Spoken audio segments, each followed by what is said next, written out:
Finally, I would just say, look, if you want to emulate China, if you admire China, you want to emulate, you like the way China's electric vehicle industry has developed.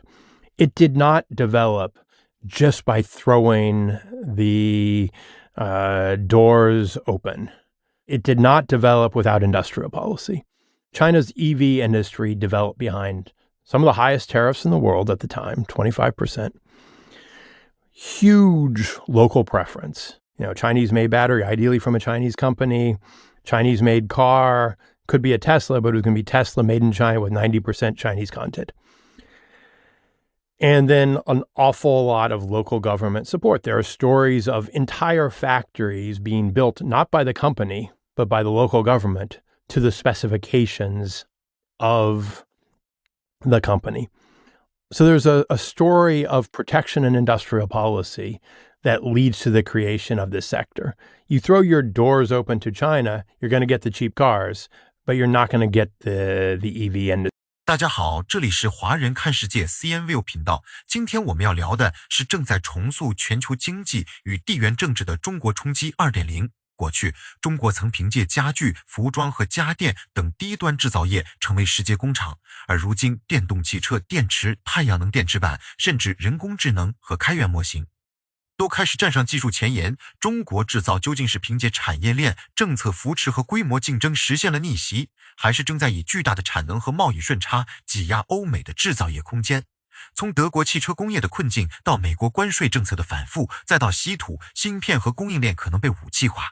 这场竞争早已不只是价格之争。节目中，我们将跟随贸易与经济专家布拉德赛测，拆解中国冲击一代与二代的区别，并进一步追问未来会不会出现服务业和人工智能领域的中国冲击3.0，中美究竟应该脱钩对抗，还是建立一种危险而脆弱的相互依赖？China dominates magnets, rare earths.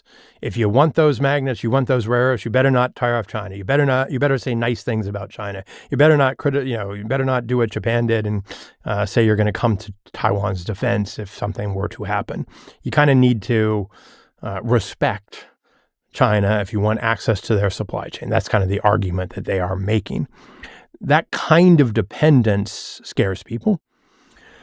Finally, I would just say, look, if you want to emulate China, if you admire China, you want to emulate, you like the way China's electric vehicle industry has developed.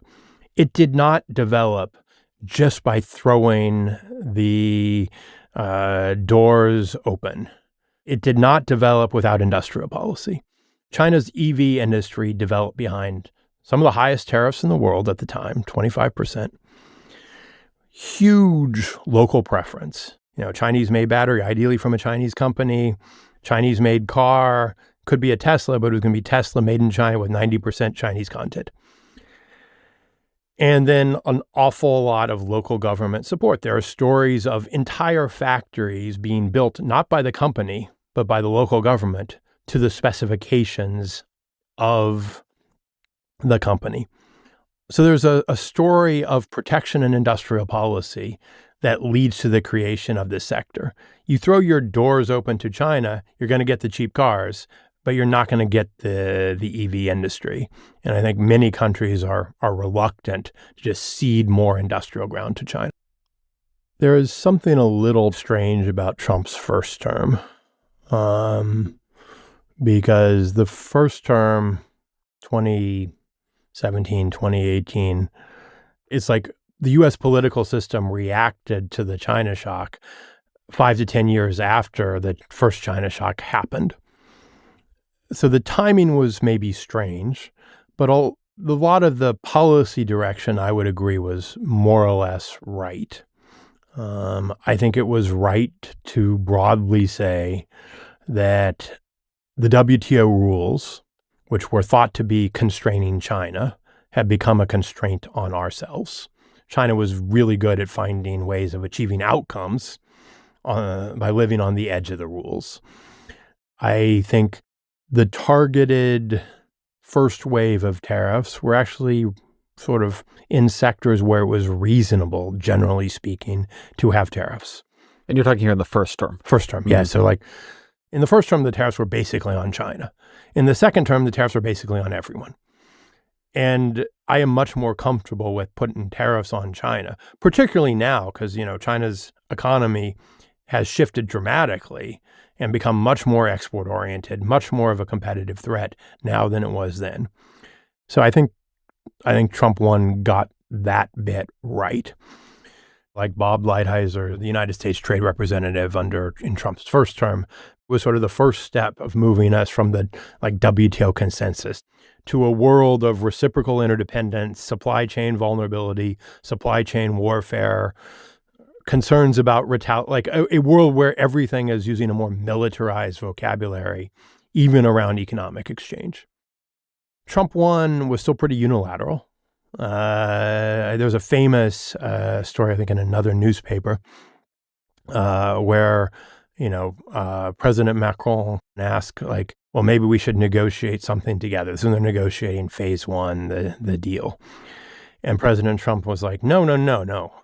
We've done the tariffs. All the benefits should go to us. This has to flow to us.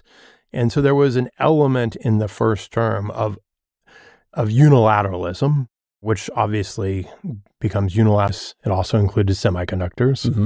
And in semiconductors, at the time, the concern was dependence on Taiwan, which was vulnerable to pressure from China, certainly vulnerable, it would put the U.S. in a difficult position if China were ever to put an embargo or attack Taiwan. And at a certain point, the U.S. just made a decision that we did not want China to have access to the world's best, certainly not the ability to make the world's best chips. Too many risk associated with that. I think that was the right decision, but it unambiguously was viewed by China as a directly hostile act. And I think if someone had done that to us, we would have viewed it as a directly hostile act. So it put us into a unambiguous world of rivalry and competition, and in a position where there is no way China is not going to try to engineer us out of their chip supply chains. That's become a national priority. And so we are trying to reduce all our vulnerabilities to Chinese economic coercion at the same time. But it didn't really go far enough in critical minerals, rare earths. I mean, there was plenty of talk about it, but there wasn't enough action, not enough on active pharmaceutical ingredients. We have shifted final assembly for the U.S. market away from China to Vietnam, to Taiwan, to Mexico. But the components are still coming from China. So I think, the main thing you can say that Trump's second-term trade policy unambiguously has achieved is it's alienated a lot of allies, because it's not at all been targeted. It alienated the courts because not a lot of thought was put into conforming to reasonable expectations of what the law allowed. And it generated a bit of revenue. And there's an oddness to the first part about allies to me, because given everything that we were talking about with the second China shock being very focused on Europe, among others, you really could have imagined something that was more of a united set of goals between us and Europe. Mm-hmm. We all want to protect our auto industries. We all don't want to be dependent on, Chinese chips or China taking over Taiwan. And then, we have a huge chip problem. That Europe's almost as bad as China.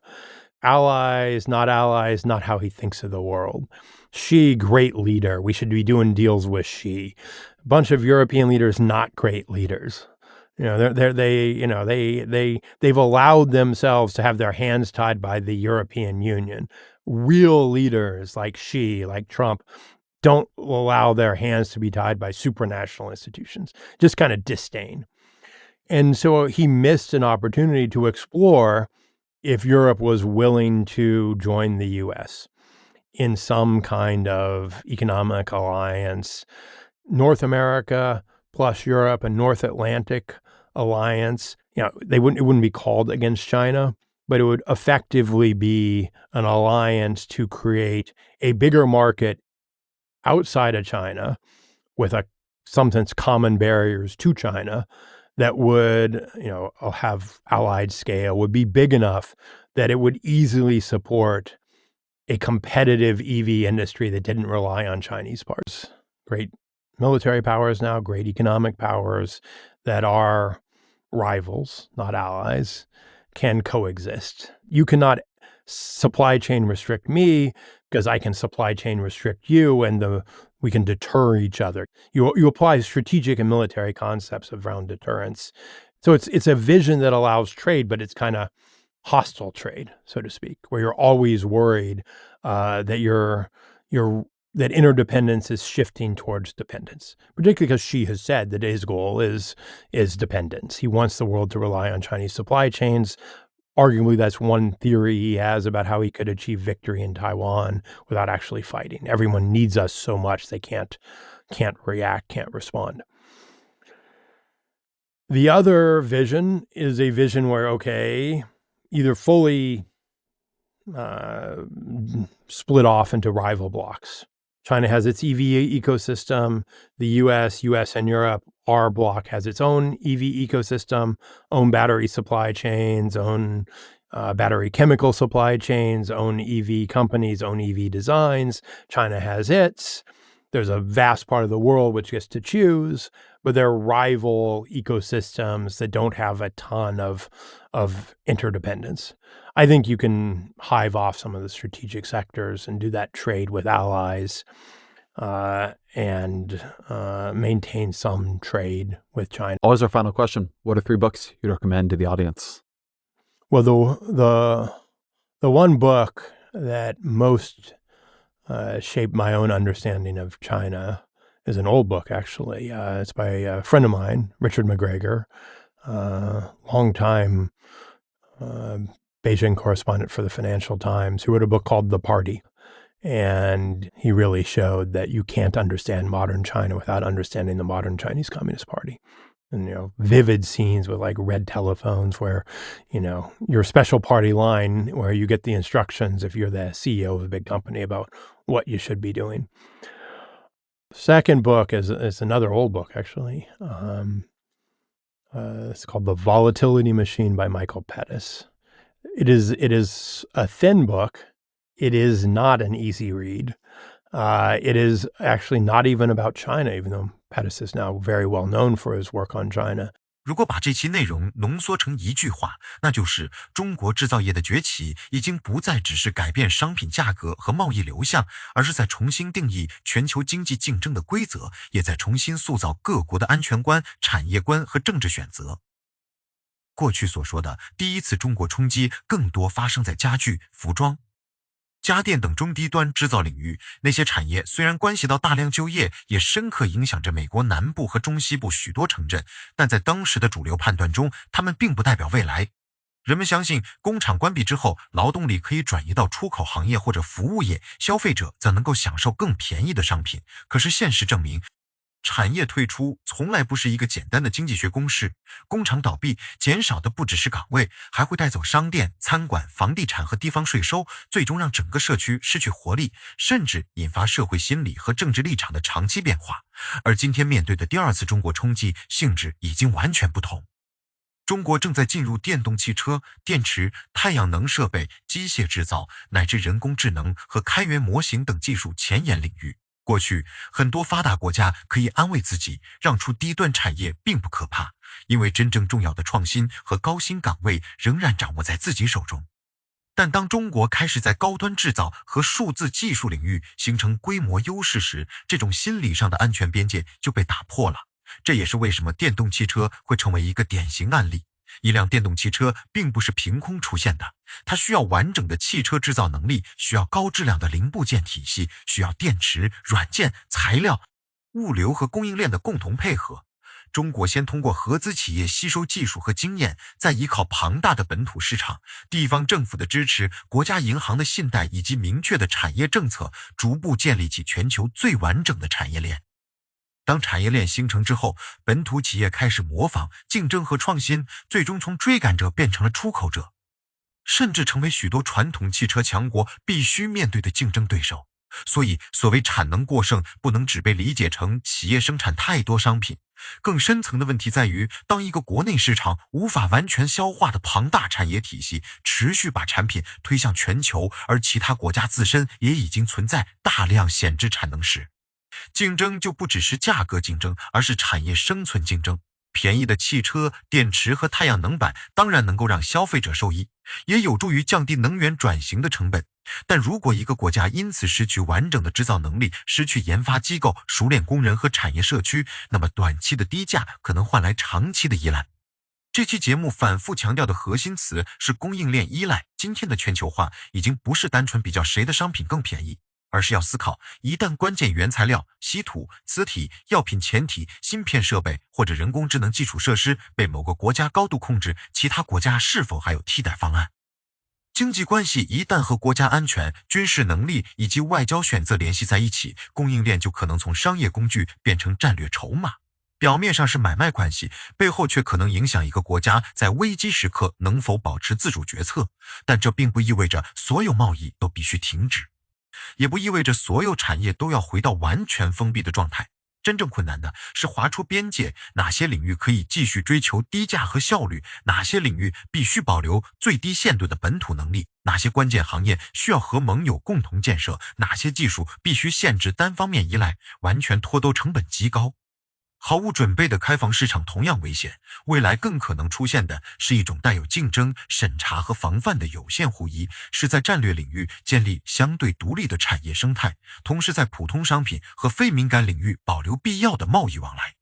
从美国和欧洲的政策变化也能看出，过去那种只强调自由贸易规则的时代正在结束。美国无论是共和党还是民主党，都越来越重视产业政策、供应链安全和技术竞争。问题在于，关税并不是越高越有效，覆盖范围也不是越广越有力量，针对性不足，税率过高，升级过快，不仅会推高本国消费者和企业的成本，还可能疏远盟友，把原本可以共同应对产业挑战的国家推向对立面。真正有效的政策应该是明确目标，控制节奏，联合盟友，并且愿意为长期产业能力投入资源。更值得警惕的是，第三次中国冲击或许已经在远处出现。前两次冲击主要集中在制造业，而下一轮竞争可能深入软件、人工智能、云服务和数字平台。中国虽然在顶尖晶片方面仍面临限制，但凭借更低的运行成本、更快的基础设施建设和巨大的应用场景，已经具备了追赶甚至反超的可能。人工智能最终会不会像过去的平台经济一样产生少数超级赢家，还是会变成一个竞争激烈、利润被迅速压缩的市场？现在还没有答案，但可以确定的是，任何国家都不能假设自己的技术优势会永久存在。对普通人来说，这场宏大竞争并不遥远。它会影响我们购买的汽车、使用的能源、工作的行业、所在城市的机会，也会影响一个国家能否在国际局势变化时保持选择权。真正需要反思的，不是简单的问中国赢了还是西方输了，而是要问一个经济体究竟需要什么样的产业结构，怎样在效率与安全之间取得平衡，又怎样让产业升级的收益被更广泛的人群分享，而不是只让少数企业和资本受益。中国的经验说明，产业能力不会自动出现，技术突破也不是市场开放之后自然掉落的结果，它需要长期投资，需要完整的供应链，需要教育、金融、基础设施和政策目标彼此配合。当然，这种模式也伴随着社会保障不足、内需疲弱、储蓄过高、投资失衡和人口老龄化等问题。一个国家可以在出口和制造业上取得巨大成功，却仍然需要回答普通人的生活是否真正得到保障，国内消费是否能够持续增长，经济是否能够从依赖投资和外部需求转向更加均衡和有韧性的结构。因此，这场竞争的最终胜负不只取决于谁能生产更多汽车、更多电池，或者训练出更强的模型，也取决于谁能建立更健康的社会体系，谁能让创新转化为普遍的生活改善，谁能在开放与自主之间找到可持续的平衡。世界正在从单纯追求效率转向同时追求安全、韧性与选择权。未来的全球化不会消失，但它一定会变得更加谨慎，也更加充满地缘政治色彩。这就是本期内容留给我们的最大启示。面对中国冲击，真正成熟的答案既不是盲目恐惧，也不是轻率乐观，而是看清产业变化背后的逻辑，承认竞争的真实存在，同时努力建立自己的能力和与盟友合作的空间。欢迎大家在评论区分享你的看法，你认为中国制造的崛起会带来更多机会，还是会加剧全球经济分化？欢迎点赞订阅，观看更多精彩视频。